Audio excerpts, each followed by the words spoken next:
everyone, and welcome to Beyond the Stage, the experience, the impact, real voices. We're talking about the impact of No Weapon Productions' Don't Be a Bully project and its powerful performance of, you heard it, We Don't Do That Here. It's a 30-minute musical performed by high school students for middle school students using art to shine a light on behavior and inspire real change. I am LaTrice Harrison. I'm your host for today, and I'm excited because I am in great company. Joining me is musical artist ZORA, a Minneapolis-based artist, producer, singer, rapper. She does it all. She's known for her high energy fusion of hip hop and hyperpop. Her work explores themes of queer joy, Black trans identity, and social critique. She's a true DIY creator. She writes, she produces all of her own music, including her debut album, Z1. Her follow-up project was Belladonna, and her latest is Z-Day. Zora is also the writer and producer behind the music for We Don't Do That Here. So I am so excited. Zora, welcome. Should we dive right in? Yes, hello, hello. Welcome. I'm so excited that you're here. So, I'm curious by nature. I want to know about your journey as a musical artist, and what first inspired you to create music with purpose. Ooh, that's a good question.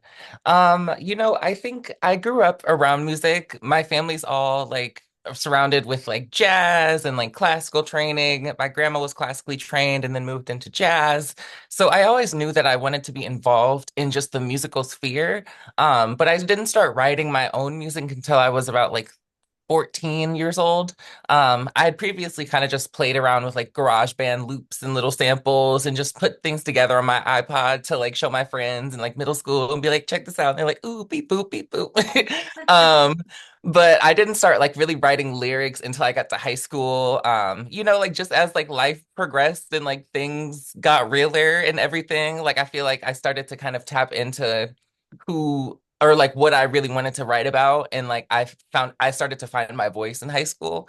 So I was able to kind of draw from things that I actually experienced or things that I actually went through right around like age 14, 15.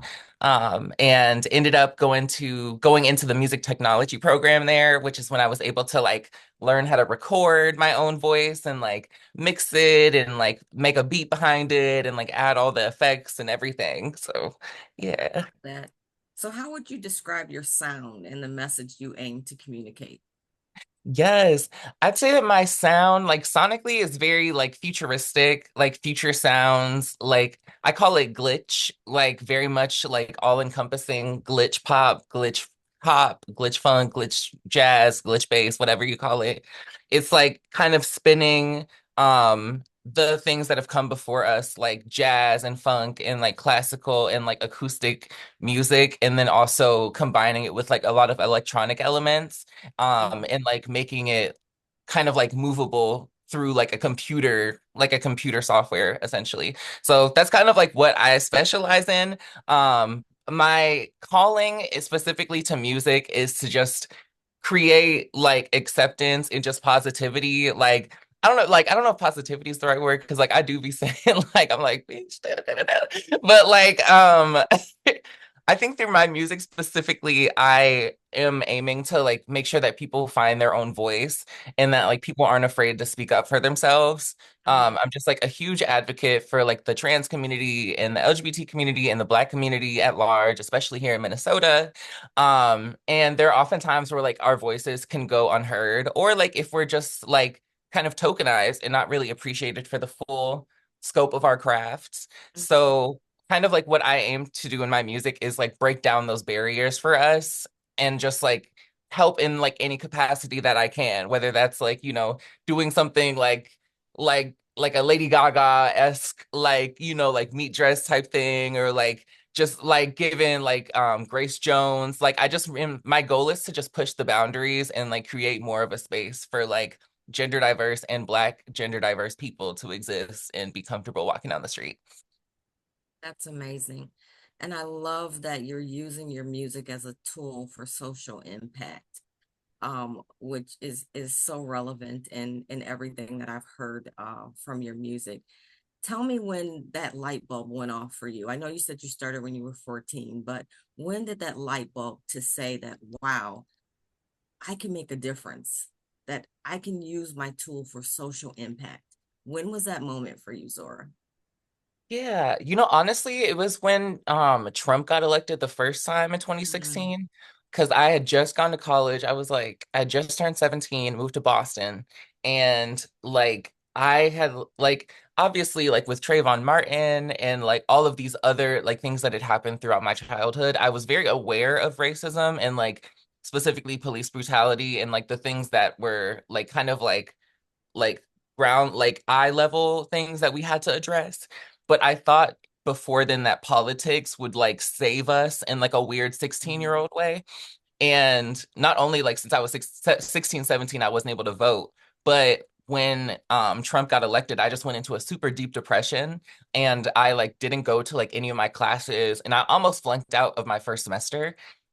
And it was just like really rough for me just because I felt like, which was kind of true, but there were like people who felt really emboldened to walk down the street and be like, oh, like you black so and so, you N-word, like they weren't saying it to me, but like people, like all of my friends, like had issues where they were getting like almost hit by cars of people who were like, oh, now that Trump's president, I can just like do what I want. Um, and it was just like really defeating and like weakening. But I also like for me, like one thing that I do feel like I can do, even if it's just me in a dark room and like crying and getting it out, is music. Like one thing I know that will heal me is like playing the piano or like playing like just doing something like that. So in that moment, I think I realized that I wanted to write music at least in times of sadness. You know what I mean? Like I just knew myself where I was like, okay, I want to make sure that I have like a way to cope so that I'm not just depressed all the time and like not really like going through like I'm not processing anything. You know what I mean? But then my first song that I really wrote that was politically charged was called Insomnia. And that one I wrote when I was like 17, right when Trump got elected. It was and I like ended up just posting it on Facebook and like on SoundCloud, I think. But like people really, really loved it. Like there, I got like a bunch of likes on Facebook. Like it was like a weird thing. Like people were like, "Oh my gosh, like this is so prevalent, and like we really need this." And like people were commenting like really big like think pieces under the Facebook post as well, and just being like, "Thank you for writing this." Like I feel like people aren't like I feel like more people need to say this. Just to be honest, like it's not always like oh, like we can just like it's not all happy go lucky. Like it's fun to be like that, but it's like there is stuff that we actually need to like talk about and address. mm. Um, but then I think now especially I've started to really tap into both my fun side, which is like I love to go to the club, I love to dance, I love to just like have fun with my friends, but I also love to like take action and I love to like make sure to be socially conscious and socially active. So now I've really tried to just combine both dance and fun with like actual like activism and making sure that we're like caring about what's going on. So you're teasing me a bit. You told me about insomnia. Tell me a little bit about the lyrics. Talk to me about what the message is and from Yeah. that song. It was, oh my gosh. So it was the first lyrics was like, what happens when I walk back in another day I may decide to talk again. Meanwhile, are you hearing me? I might something stick around, but you're not feeling me. Mm, Um, and like it goes basically it starts with me talking in a dark room, just being like, I'm depressed. I just like feel like no one's listening to me. But then halfway through the song, I start to say this refrain called said, like, what have we done? And it's like at the end of it, I'm just like, what have we done? And like screaming it. And there's a part where I'm like, police are killing all my brothers stand together. And for me, like, it was kind of just meant to be like a call back to like a lot of like the pre and during Civil Rights Act jazz and bebop that was coming out, where like a lot of artists were just kind of like getting on like we're just like working with the band and just like screaming like essentially like it was just like free jazz and like a lot of things that weren't like traditional like 1920s jazz mm, like were kind of like being birthed.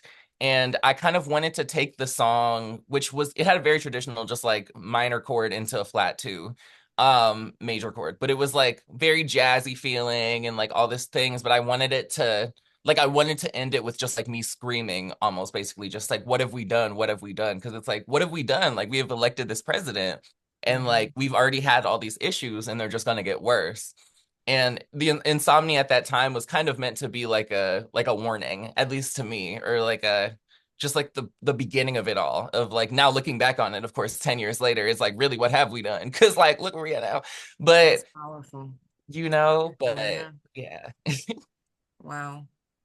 I think that same framework can be applied to, we don't do that here as well, when we're talking about bullying.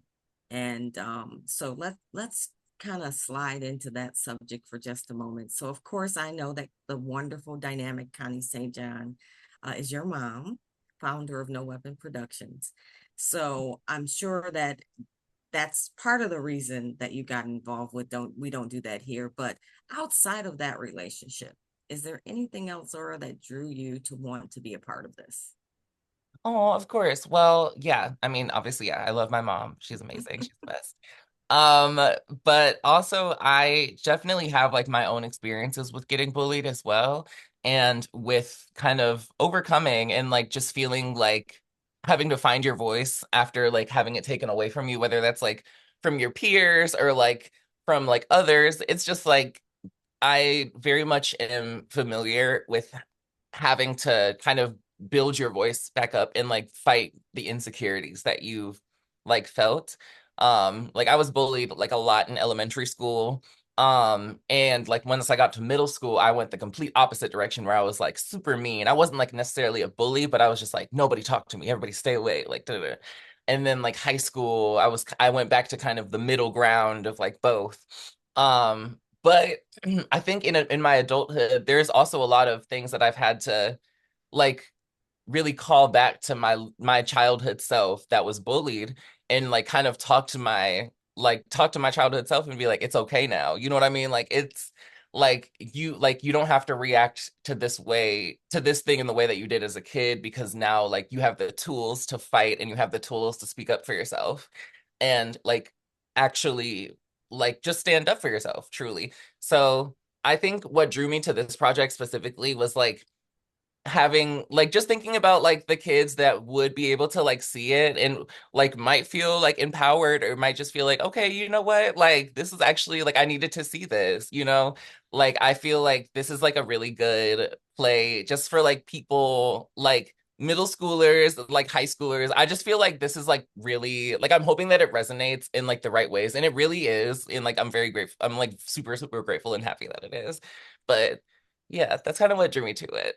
It's wonderful. So the music is phenomenal. Can you tell us a little bit about your creative process when you were writing the pieces for this initiative? Yes. It's so funny. It was like so quick, low key.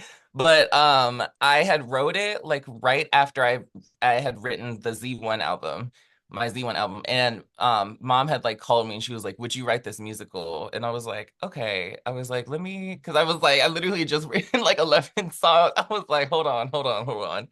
But then I like read the script and then I was able to like kind of like I took my piano out and I just like started singing along to like what she had written.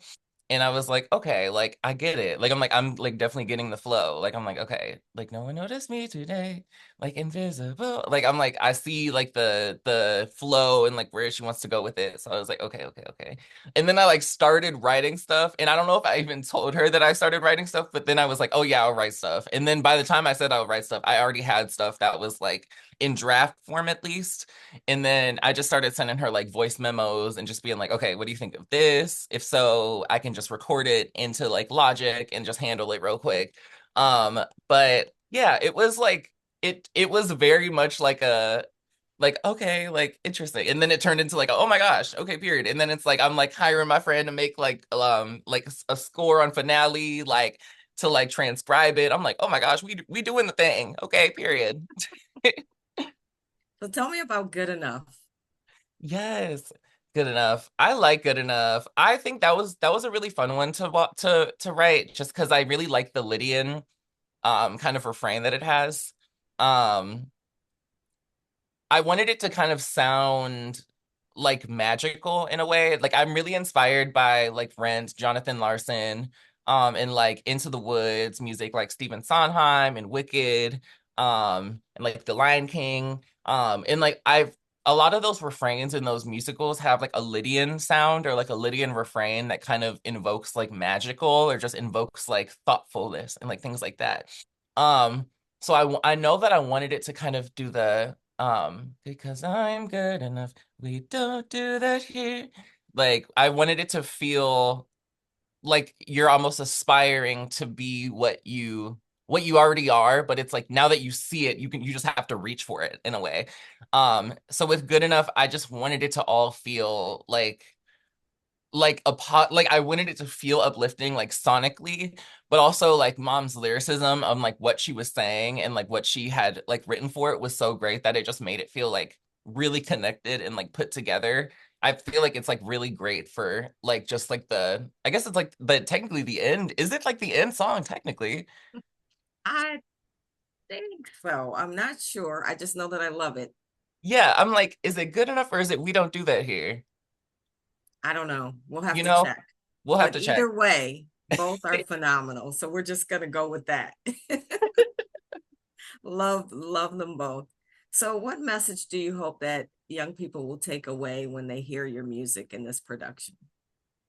I think that I hope that like they feel heard, honestly, and that like they just feel like they can relate to it at least. Like I know myself at least, like when I was in middle school, everything was cringy. Everything was just so like, oh my God, like oh my God, I don't want, I don't know. So like I'm hoping that like the that like people can at least like take like that barrier out of it, you know what I mean? And be like, okay, because like when you actually listen to the lyrics and like when you see like the whole play like in its whole like scope, you can see like I just really see how it can really resonate with a lot of people. So I'm just hoping that it is kind of able to like kind of uplift like a lot of like black queer kids and like like black kids who like do see themselves or like who don't see themselves necessarily or like who want to like build up their image or like things like that. I'm really hoping that like people like kids who are like me are able to kind of see themselves and be like, "Oh yeah, like that's sickening." Like, you know what I mean? And just like all kids, basically, I hope that everyone who sees it is just able to kind of feel like more confident in themselves and just like feel like positive and uplifted. So do you or how do you think music can shift the culture around bullying in schools? Yeah, I think that's a great question. I think that music itself is like the great language. It's like the language that everyone speaks. Um, and I think that it does a lot of things. Like it can like help like heal people like psychologically and like a lot of like mental things as well. There's music therapy. I think that music can also like break apart people and like come like put people together. Like when I think of like the Earth song by Michael Jackson, like it's like everybody knows that. Like because it's just like, oh yeah, like save the earth, period. Like you know what I mean? So I think the way that music specifically can impact people is very like greatly. I think it just has to be like very intentional. And I think it like, which is why I love the Don't Be a Bully project, is because it's like a very intentional musical to like really like bridge that gap. And it's like it's also like music and it's like it's music that's just written, but it's like also that's music that is like its mission is specifically to help people overcome bullying and to help people who are bullies to like be less bullied, like to be less of a bully. You know what I mean? But I think that it can really like build people together and just like I think that music is great overall. Yeah. So I love the fact that you are just so creative and yet you understand that there has to be a balance with responsibility and you address some very serious topics like bullying. So how do you balance that creativity with responsibility? It's kind of tough, you know. I feel like there's is a lot of guilt in like society to like not create because of how much stuff is happening, like with ICE, like in Minneapolis, and like with like Iran and with like Palestine and like with all of these like massive like global issues that have been happening, like it can feel kind of like guilty to be like, oh yeah, like I want you to listen to my song or like I want you to do this. But I think one thing that kind of helps me is like looking back through history, like art is kind of the reason why politics have or like why history is able to kind of have like a zeitgeist or like a reference to call back to. And for me, it kind of makes me feel as more of like a storyteller. Like I feel like I like just inherently by being born in 1999 and being like alive in 2026 during like the crazy BS that's happening, it's like almost my duty to like make art right now that reflects the time. Because then people who are like way like after our generations will be able to be like, okay, what was happening in the 2020s?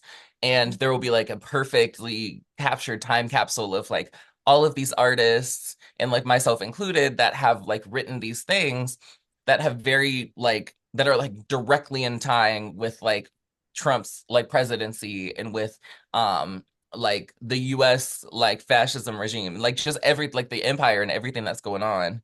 It's just like very interesting even when I think about looking at like the World War II art that was coming out there and the kind of like birth of expressionism and like all of those kinds of like big art movements that came out of like the chaos of war and just like feeling very displaced.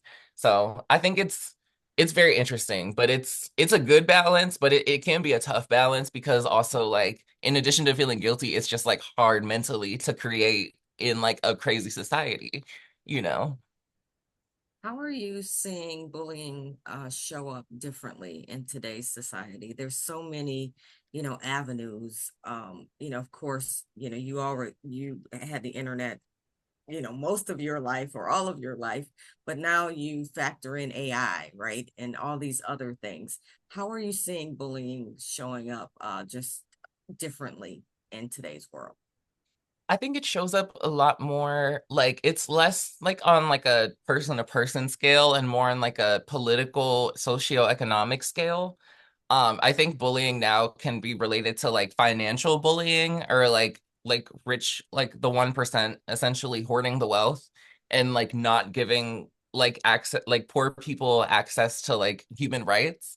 I think that's a form of bullying because it's something that like is perpetuated in that because of fear and like a lot of intimidation, like are like the people who are the 99% feel kind of afraid to retaliate because of the deaths and the disappearances of so many government people and others that have tried to call these things out.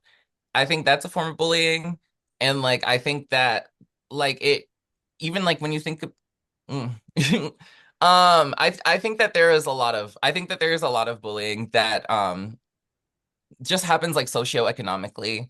And there's like a lot of power dynamics that can go like unchecked and it can like turn into something that's just like really toxic. Like and it's places where you wouldn't expect it. Like it's like, oh, it's like you're not at like the fast food restaurant and like the waitress like picks on you or something. It's like, no, that wouldn't happen. It's like you'd go to like the food stamps office and like someone would like yell at you that like you're denied and like tell you why like on full volume. Like that's a form of bullying. Like it's like I think adult like bullying in today's society as an adult is like much more nuanced and like more about like what you own and what you have to your name rather than like what you look like, you What know? about from a youth perspective? What about our middle school students? How do you think it's changed from that perspective?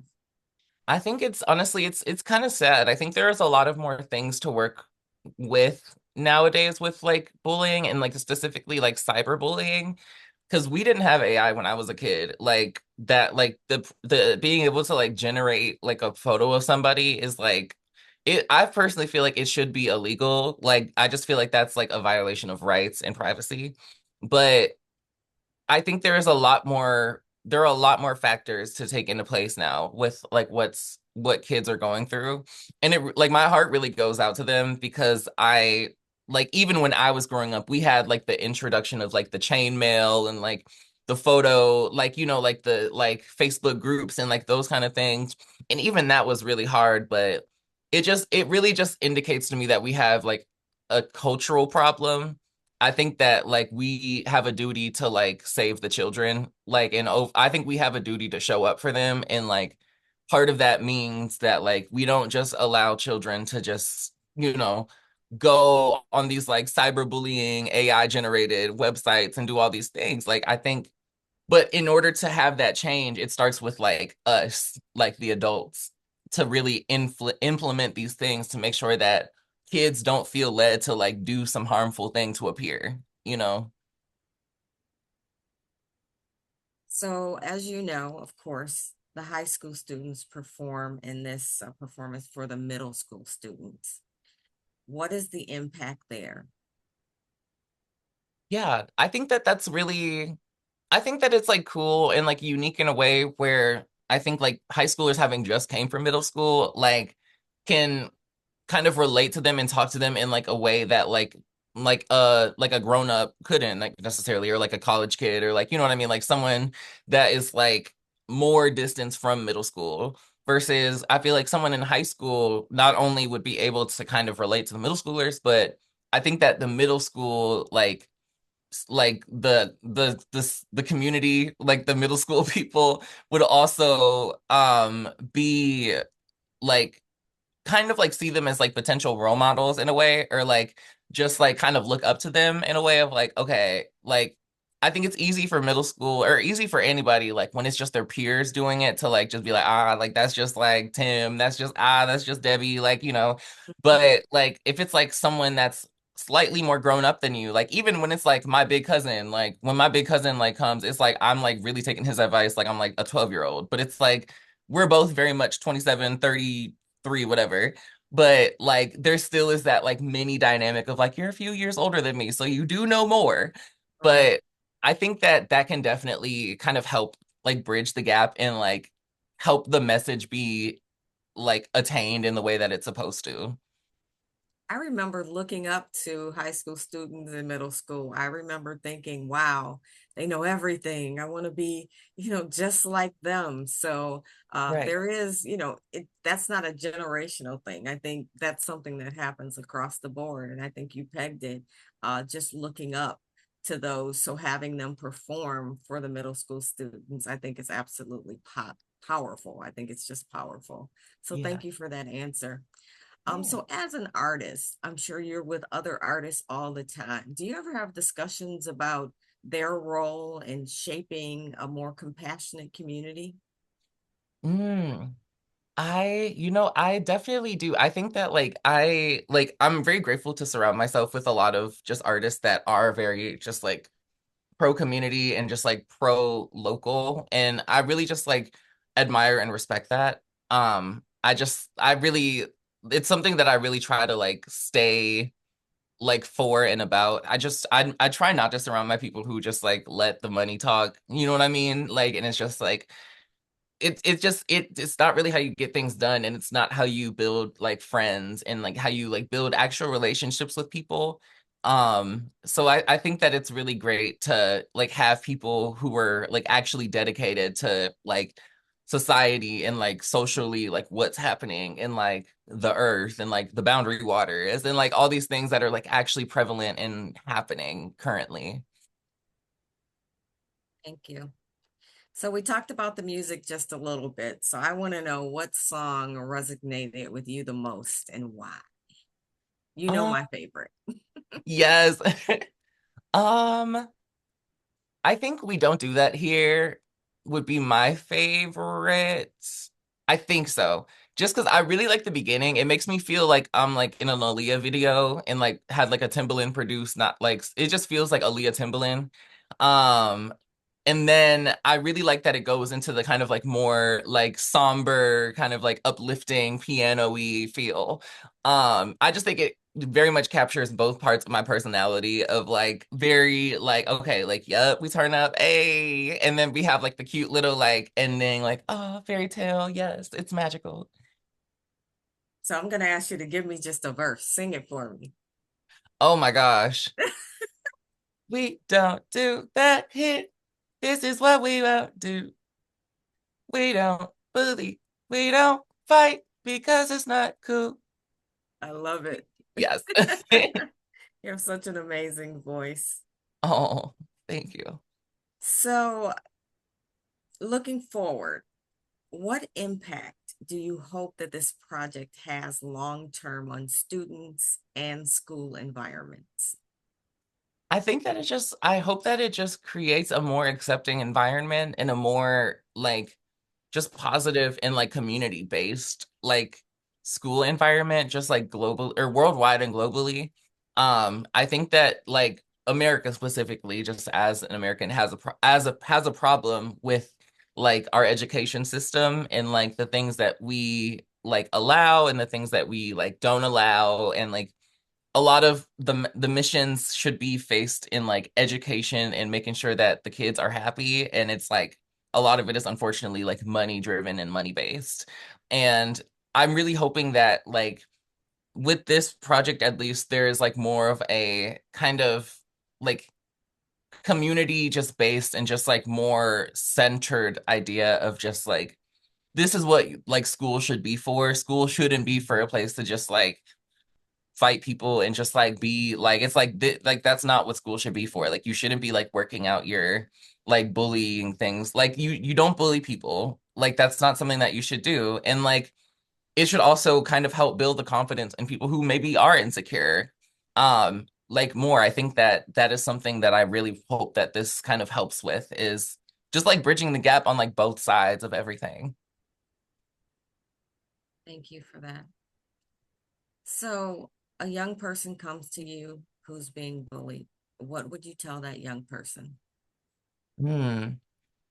I'd be like, are you okay? At first, like, I don't know, like, I'd be like, are you like safe? Because I feel like telling me that is like a very big deal. Um, and then I would just kind of like try to get an understanding of the situation and just like see like what's going on, like who, like what the vibe, like what is the deal, like how they're feeling, and like hopefully try to give them some tools to like at least like set some boundaries with that person or just like stand up for themselves, even if it's just like, oh, like something like really like minute. It doesn't have to be like a major like, oh, don't do this to me anymore. But like just like something to like make sure that they have something to protect themselves with, just to have like that safety. Because like I think also a lot of bullied kids like have insecurities because they feel like no one's looking at them. And I think like once you have like somebody that has at least like acknowledged you or been like, hey, I see that you're going through this. So like here's some advice to do this. I think like even just like knowing that like at least for me when I got bullied, like my like godmom was the person who had like given me advice on like basically how to read like this one person. And like I wasn't like good at it, but it also helped me kind of build like a little bit of security up in myself of being like, okay, I can like say this and stand up for myself.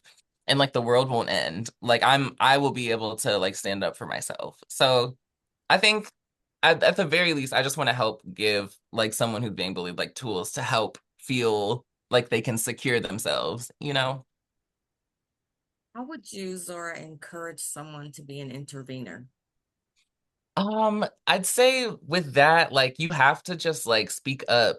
Like you literally like I think for me, I've either been like I'm more of an intervener than like I'm usually like I'll let myself get walked over, but then like if my friend is getting like hurt, then like I will be like 10 toes down for them being like, do not hurt my sis, you know?